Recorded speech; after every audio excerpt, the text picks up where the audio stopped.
Zaidan, quiero saludarlo, es un muy conocido jurista del Ecuador y pues le mando un abrazo. Soy el doctor Eduardo Mendoza Paladines, creo que nos saludamos alguna vez, doctor. En el Consejo de Participación Transitorio estaba el doctor Trujillo, que en paz descanse, mi querido amigo allí, y estuvimos. Vamos hoy día a hablar con usted, gracias por estar aquí en I99 FM y I99 TV, sobre el cambio que se dio y que se lo ha hecho la mayor parte de buena forma, lo que ordena la ley, que cada cierto tiempo los ministros jueces de la Corte Constitucional cambien. Digo en buena forma porque si bien hubo un par de temitas allí en el concurso, Juan Izquierdo, el presidente, venía siempre, transparentaba lo dicho y lo que se quedó, se quedó. No sé cuál es su impresión, mi querido doctor, repito, a quien respeto mucho, quisiera saber sus comentarios. Gusto de saludarlo, bienvenido al diálogo por I99. Un buen día, estimado Eduardo. Gracias por la invitación. Gracias a usted por Eh, aceptarla. Muchas gracias por sus palabras también, introductorias de esta entrevista, y un saludo a todos los oyentes de Radio I99. Un saludo también a quienes veo también que están conectados en esta sesión de Zoom. Bueno, lo primero que hay que explicarle a la ciudadanía es que cada 3 años la Corte Constitucional se renueva parcialmente.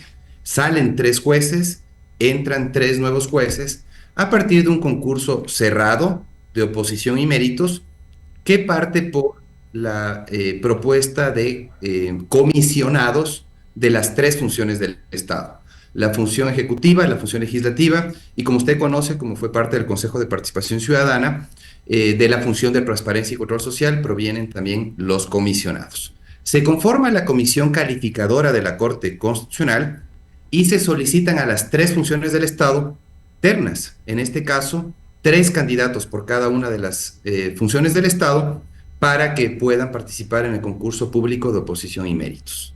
Sí, y yo lamento que en la Constitución de Montecristi este concurso sea cerrado, que no se pueda postular libremente cualquier persona con formación, experiencia en el campo constitucional. Sería lo deseable, ¿no? Que alguien que crea tener méritos, la experiencia en materia constitucional o en derecho, pueda postularse libremente.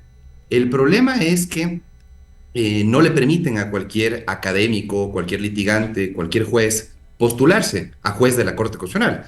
Tiene que ser postulado por una de las 3 funciones. ¿Sí? En todo caso, esas son las reglas del juego que están en la Constitución, desarrolladas en la Ley Orgánica de Garantías. Y claro, la comisión calificadora en este caso fue presidida, como usted muy bien me indica, Eduardo, por Juan Izquierdo. Juan Izquierdo tiene formación en Derecho Sí. Constitucional, de hecho fue mi compañero en la Dirección de Derechos Humanos de la Procuraduría, ¿sí? Le guardo respeto, consideración a Juan, y creo que hizo un buen esfuerzo por ser transparente en todo lo que realizaba la comisión, ¿sí? Obviamente, ¿cuál fue el problema que se presentó en la comisión? El perfil de los comisionados. Yo al menos sí cuestiono el perfil de los comisionados. Las funciones del Estado no fueron responsables al proponer a comisionados que tengan formación y experiencia en derecho constitucional. Y ese es el primer problema que yo identifico, estimado Eduardo. Y es real, ¿no? Es real. Y esto debe, como usted lo está haciendo, construirse hacia adelante en positivo. Porque lo que señala usted, doctor Salim Zaidan, es real. Y mire, me gusta tanto el tema de los comisionados y además son 3 funciones, las 3 funciones son las que ponen los candidatos, son los que envían las ternas, pero yo sí creo que debe eso cambiar hacia adelante porque, por ejemplo, la academia debería poder nombrar, la academia, un grupo de las universidades, debería ser fuente porque los rectores, los profesores, los catedráticos, en gran parte podrían concursar y el Ecuador se vería más legitimado, ¿no? No solamente en el tema de conocimiento, sino también en transparencia y en ética. Yo no estoy diciendo que nadie tenga mala ética, lo que estoy diciendo es que si viene de la academia, un profesor tiene mucho más que muchos profesionales. ¿Por qué? Porque es un académico, porque está entregando sus conocimientos. Es una especie, lo quiero decir, es realmente una entrega. Entonces, bueno, podría ser eso y ojalá podamos algún momento, si se reformar eso para los fines consiguientes. Y más aún, concuerdo completamente los comisionados. Mi segunda pregunta, ¿cómo ve usted a los 3 nuevos integrantes que salieron y que van a reemplazar penosamente conozco a 2 realmente, a Enrique Herrería como un hombre con el que luchamos y construimos, igual que usted, en pro del país. He visto las sentencias de la doctora Carmen Corral, no la conozco, pero veo que es una mujer muy seria y no tengo nada en contra de la doctora Salazar. Entran 2 personas, conozco la trayectoria de la doctora Salgado por ser hija de quien es, que es un caballerazo y un gran jurista, pero ¿podría usted decirme cómo ve a los 3 nuevos integrantes? Bueno, para cerrar la contestación a la pregunta anterior, estimado Eduardo, yo le diría algo adicional. Recordemos cómo se conformaba el Tribunal Constitucional que estaba diseñado en la Constitución de 1998. Se elegían a través de ternas enviadas por el presidente, la Corte Suprema, los propios legisladores, pero también por los alcaldes y prefectos, también por las organizaciones de trabajadores e indígenas, y también por las cámaras de producción. Me parece interesante este origen de los candidatos, en lugar de que las 3 funciones del Estado puedan participar, en este caso proponiendo las ternas. ¿Por qué pongo reparos en esta forma de selección de jueces que tenemos ahora en la Constitución de Montecristi? Porque considero que la función ejecutiva, por ejemplo, si propone candidatos, no siempre va a ser responsable y va a buscar personas afines, cercanas a ellos, y luego van a llegar comprometidos, ¿no? Qué sé yo, no van a evaluar objetivamente los decretos ejecutivos, especialmente los de estados de excepción. Si es que llegan comprometidos con los asambleístas, con algún partido político en particular, también se esperará poco en cuanto a la evaluación de la constitucionalidad de ciertas leyes. Es mejor que se tome algo de la conformación del Tribunal Constitucional anterior, como usted decía, por ejemplo, que participe la academia, las universidades, ¿no es cierto?, para que legitimen más el concurso, pero que también, si quieren involucrar a autoridades electas para darle legitimidad democrática indirecta, al menos al juez que llega a la Corte Constitucional, perfecto, se lo haga, pero sin que sea un concurso cerrado. Yo cuestiono muchísimo que sea un concurso cerrado en donde no haya una libre postulación o no haya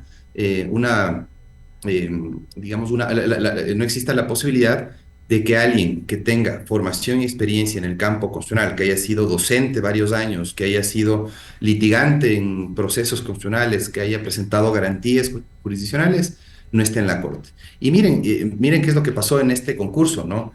Yo creo que ganaron los mejores. Hubo mucha discrepancia sobre una en particular, sobre Pamela Aguirre.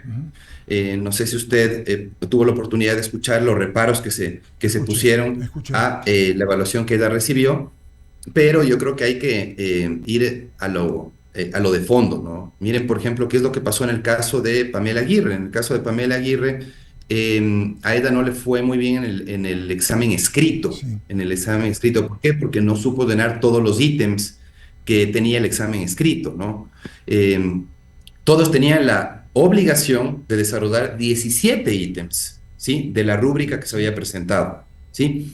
Eso incluía casos prácticos, algunas preguntas, ¿no es cierto?, de opción múltiple, pero conforme consta en la resolución de la comisión, no se desarrolló en atención a lo exigido y por eso no tuvo una excelente calificación en la prueba escrita. Tuvo un buen desempeño en la comparecencia oral, muy buen desempeño en la comparecencia oral, Pamela Aguirre, pero falló en el examen escrito. Entonces, hay que cuestionar con objetividad, no hay que ser meros repetidores de lo que dicen ciertos actores que tenían interés en que ella sea una de las juezas designadas. Me parece que hay que ser objetivos en el análisis. Y con respecto a Claudia Salgado, además de ser hija de Hernán Salgado, Claudia Salgado tiene una formación Lo sé, excelente, tiene así varias sé, maestrías, así tiene sé. doctorados, ¿sí? En Europa, en Estados Unidos, de lo que tengo entendido, y tiene una buena trayectoria en la Procuraduría General del Estado en el área de arbitraje internacional, lo que le llevó, por cierto, a una impugnación de parte de Pablo Fajardo, del grupo que demandó a Texaco Chevron, y por eso la impugnaron. Ella se defendió bien, no se aceptó la impugnación por falta de probidad notoria, y ella siguió en el concurso y fue de las que mejor calificación obtuvo, al menos en la prueba escrita, en su hoja de vida, en los méritos. Es una estudiosa del derecho. Yo no tengo ningún reparo frente a Claudia Salgado, me parece que es una persona muy bien formada. En el caso de Jorge Benavides, se trata de un docente con larga trayectoria en derecho constitucional, ¿sí? Fue decano en el IAEN, en el Instituto de Altos Estudios Nacionales. Ha sido decano también en la UTE, en la Facultad de Derecho de la UTE, la Universidad Tecnológica Equinoccial. Ha impartido la docencia en varias universidades. Se graduó en la Universidad de Sevilla con Javier Pérez Royo, que es un jurista de renombre en Europa. Y tiene, tal vez lo que le ha hecho falta es litigar un poco Ujú. a Jorge, pero Jorge tiene una muy buena formación en derecho constitucional. Tampoco tengo ningún reparo frente a Jorge Benavides. Espero que tenga un buen equipo de trabajo que lo apoye en el ámbito del litigio. Y José Luis Terán, yo tuve la oportunidad de dirigir un trabajo de titulación en un diplomado en Derechos Humanos de la Universidad Central. Él fue mi dirigido del trabajo de titulación, y tengo los mejores comentarios también frente a José Luis Terán. Es una persona muy bien formada, estudiosa también, tiene varias maestrías, ¿sí? Tiene experiencia en la Corte Nacional de Justicia, fue juez. Lo vinculan con el correísmo, Mm. desconozco si tiene o no vínculos con el correísmo, especialmente las críticas a él apuntaban a eso, pero yo creo que eh, en todo caso la mejor manera en cómo podríamos evaluar el trabajo de los tres es conforme vayan despachando causas y emitiendo sus fallos. Totalmente de acuerdo con usted, Salim. Voy a pasarle, por favor, a Mauricio Salem para que siga con las preguntas y luego Cecilia Duret. Por favor, adelante, Mauricio. Gracias, Eduardo. Salim, un gusto poder Salim, saludarlo aquí a Salim. la distancia y un placer Igual. poderlo tener aquí en el panel del diálogo también. Para ser ilustrativo el tema, entendemos de que la renovación parcial que se llevó a cabo con el sorteo del día de ayer es una renovación en la que no se incluyó a todos los jueces constitucionales, se excluyó a quienes en el 2022, es decir, hace 3 años, recién entraron en esa renovación o primera renovación parcial. ¿Es correcto eso? Sí, un buen día, estimado Mauricio. Muy interesante la pregunta.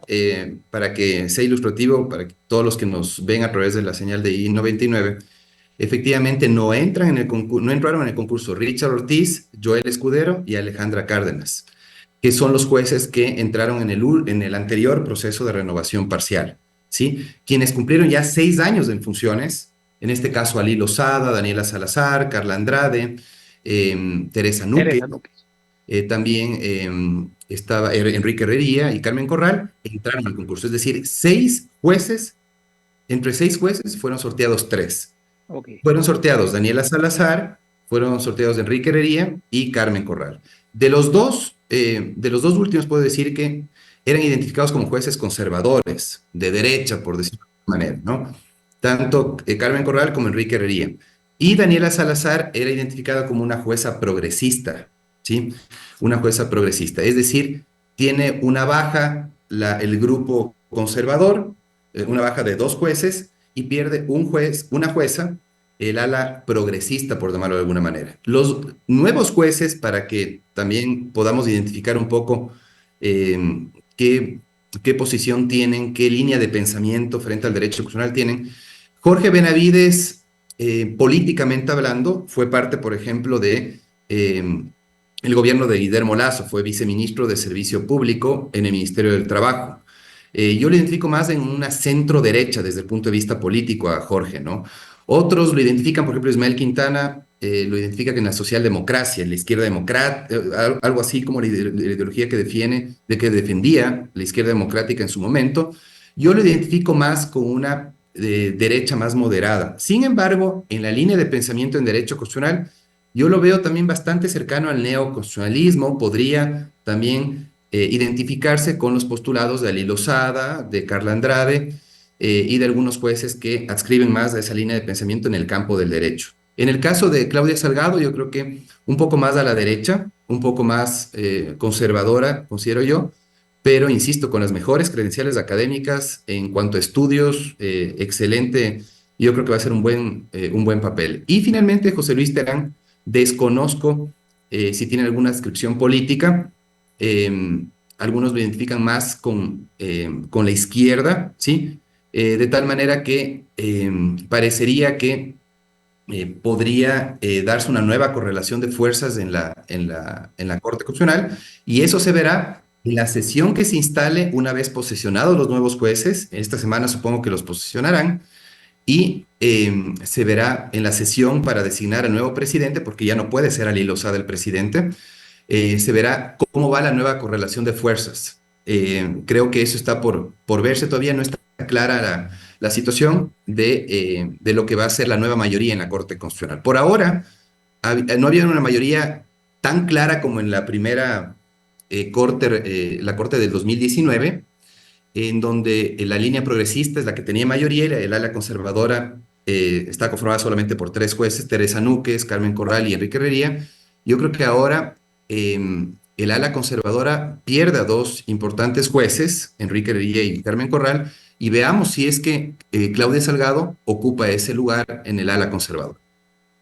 Sí, coincidimos totalmente. Conozco personalmente a Jorge Benavides, conozco personalmente a Claudia Salgado, a José Terán no tengo el gusto, pero en todo caso creo que dos de tres al menos dan garantías de que esas dos bajas del ala conservadora, por llamarlo de alguna manera, o al menos que ideológicamente tengan un sesgo centrado, sesudo, consecuente con lo que el ciudadano quiere, creo que se va a mantener en mi concepto con estos dos elementos. En todo caso, eso solo el tiempo lo dirá. Y en base a eso que estabas diciendo, Salim, el tema tradicionalmente en la Corte Constitucional, aunque no lo dice la ley, es de que quien más antigüedad tenga tiene más opciones de poder acceder a la presidencia por varios motivos, por el tema de manejo, el tema ya del control del mismo pleno, etcétera, del mismo hecho de haber sido parte de los 6 que quedan. ¿Crees tú que se podría mantener eso y podría recaer en la nueva presidencia de la Corte Constitucional en alguien que ha tenido mayor experiencia, por decirlo, Teresa Núquez, o no es simplemente una costumbre y puede ser que uno de los nuevos jueces sea el ungido para presidir la Corte Constitucional? Sí, va a ser interesante observar esa decisión de la Corte Constitucional. El Pleno de la Corte sorprendió, por ejemplo, al designar a Ali Lozada como presidente. Él no era uno de los opcionados y, sin embargo, fue un hombre de consenso, ¿no? Aspiraba a la presidencia en ese momento Daniela Salazar. Se hablaba ya desde esa época de que Daniela Salazar era una buena jueza para presidir la Corte. Sin embargo, no se le dio a una mujer la oportunidad de presidirla. En esta ocasión, mira que salen dos juezas y entra una Era jueza, una. y entran dos jueces. Es decir, vamos a tener más jueces, ¿no? Más jueces varones. Sin embargo, yo creo que sería interesante que le den la oportunidad a Teresa Núquez. Creo que es una colega respetada en el ámbito académico, especialmente tiene una larga trayectoria académica, varias maestrías, es una Intachable. intachable, desde el punto de vista ético, intachable, muy respetada, especialmente en la ciudad de Guayaquil y en el foro académico. Entonces, sería interesante, a mí me gustaría que presida la Corte. eh, Aparte que es la única, hablando también sin ser el tema regional ni mucho menos, es la única costeña que quedaría, costeña natural, hablando así, la única que quedaría dentro y ya que no hay ese equilibrio regional, sería ideal por lo menos de que pueda tener el control o la dirección más que nada del Tribunal, del Consejo del Constitucional. Sí, precisamente. Un problema que siempre tuvo la Corte es que los jueces no provenían de varias ciudades. Me habría gustado una composición mucho más plural, ¿sí? Era generalmente Quito, Guayaquil y de las dos grandes ciudades. A mí me habría gustado, por ejemplo, que en la composición de la Corte Constitucional del 2019 sí se piense también en un equilibrio en ese sentido, ¿no? En un equilibrio regional, por decirlo de alguna manera. Ahora tienes, Jorge Benavides es lojano, si mal no recuerdo, eh, Claudia Salgado creo que es quiteña, José Luis Terán desconozco, me parece que es serrano también, pero no sé exactamente de qué lugar. Y sí, sería interesante hasta por eso darle la oportunidad a Teresa Núquez, me parece que es además una mujer conciliadora, con calidad humana, además de trayectoria académica y conocimiento en derecho constitucional. Ahora, creo que ella tendrá el respaldo si es que el ala conservadora llega a tener ahora mayoría por primera vez, porque no ha tenido nunca mayoría desde el 2019 el ala conservadora. Veamos qué pasa con Claudia Salgado. Podrían llegar a un acuerdo, ¿no? Tal vez el presidente de los antiguos jueces y el vicepresidente de uno de los nuevos jueces que entran en la renovación parcial.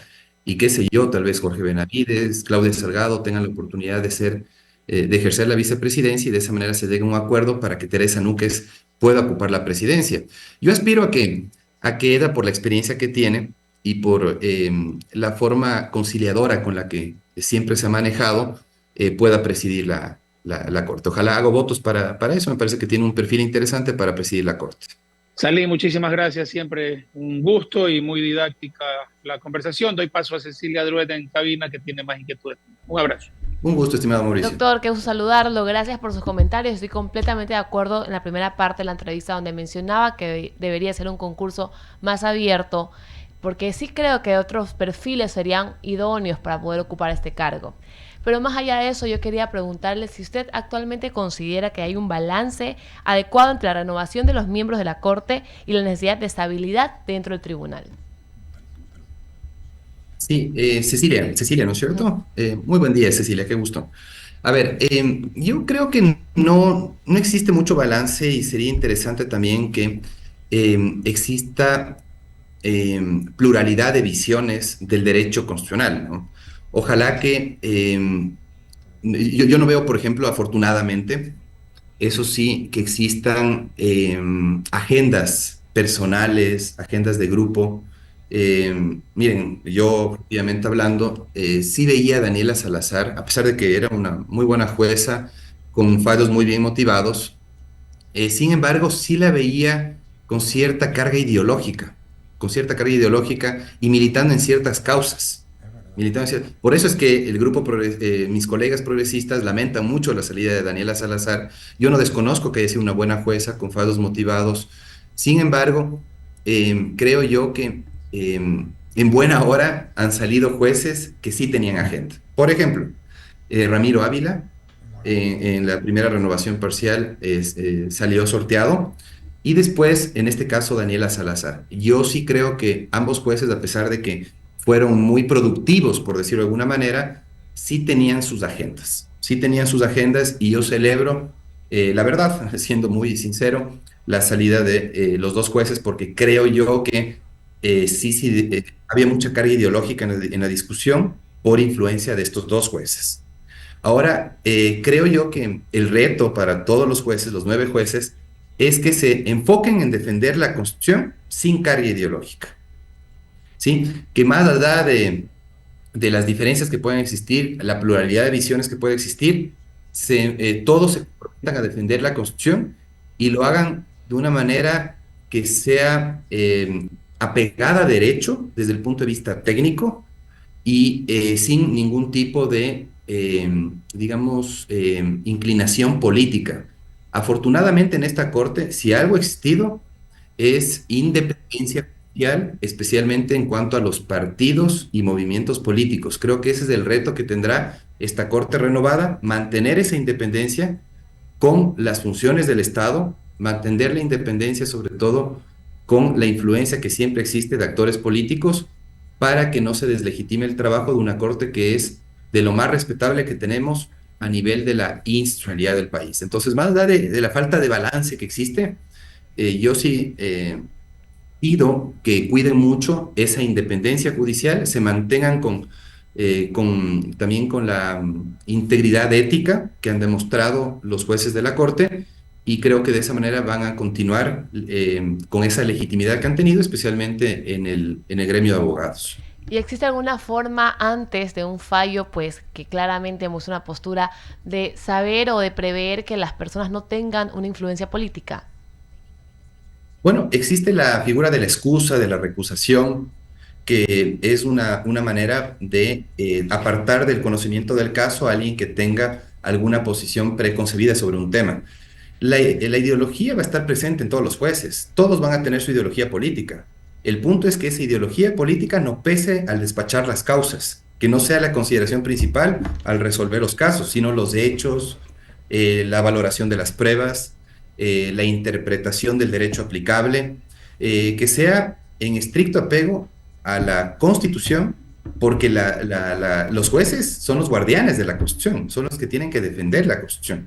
Yo, por ejemplo, sí cuestiono el fado en el caso de Verónica Abad, muy tibio fado, por pretender agradar a todos en un fado de connotaciones políticas, que terminaron haciendo, expidiendo un fado súper tibio, que fue interpretado por Verónica Abad como un triunfo, porque decía, qué bien que se declaró la inconstitucionalidad del decreto en el que se encargaba la presidencia a alguien que no se debía.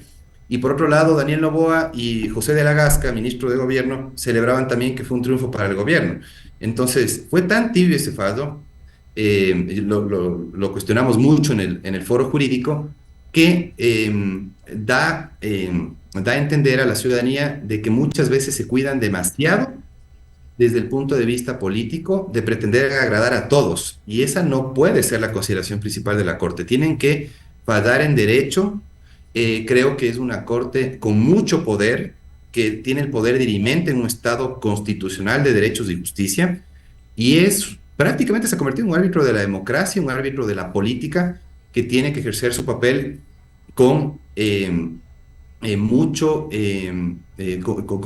rigor desde el punto de vista técnico-jurídico, sin pretender favorecer o perjudicar actores políticos. Ahora también el reto es que no estén midiendo, qué sé yo, las encuestas, quién va a ganar, si es Luisa González, si es Daniel Noboa. Al margen de quien gane, tienen que ser siempre los jueces que pongan freno a los abusos del poder, sea de González, sea de Noboa, de quien esté en el poder de turno.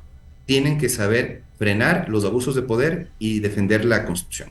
Y eso es lo que nos da la seguridad a los ciudadanos también, poder saber que estamos frente a autoridades que serían frenadas en caso de hacer cosas irregulares. Y una última pregunta para culminar la entrevista, justo sobre lo que hablaba Mauricio, me pareció interesante y no lo había recordado, porque esta idea sí no sale únicamente de mí. Yo tuve la oportunidad de trabajar en la Asamblea Nacional y había una frase que se repetía mucho: Dios está en todas partes, pero firma en Quito, porque hablaba justamente de que en Quito se dan muchos temas judiciales y porque hay esta división. ¿Cómo podría mitigarse un poco esta división y que más personas de la costa participen en este ejercicio? Aquí, por ejemplo, no podemos responsabilizar de esto a la comisión calificadora. Para nada. No. Un comentario desde su perspectiva. Sí, pero mucha gente, por ejemplo, ha cuestionado el trabajo de la comisión, particularmente han cuestionado al presidente.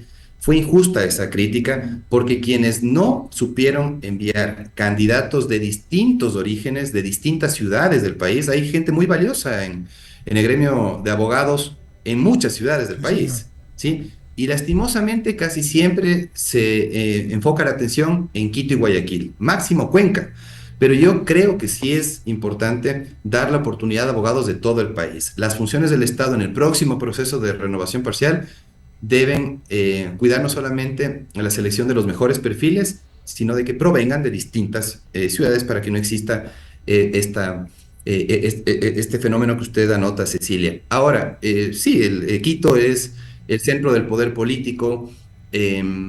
Quito igualmente se podría decir es el centro del poder de la justicia. Sin embargo, yo creo que sí es momento también, ahora que están los candidatos presidenciales finalistas en la euforia de proponer procesos constituyentes, bueno, si es que están proponiendo algo serio, bien pensado, que también piensen en descentralizar la justicia, ¿no? Es el reto, descentralizar la justicia. ¿Por qué no pensar en que no siempre la sede de los grandes organismos sea Quito y se piense también en otra sede, ¿no? Para que pueda descentralizarse sobre todo la administración de justicia, que sería lo deseable.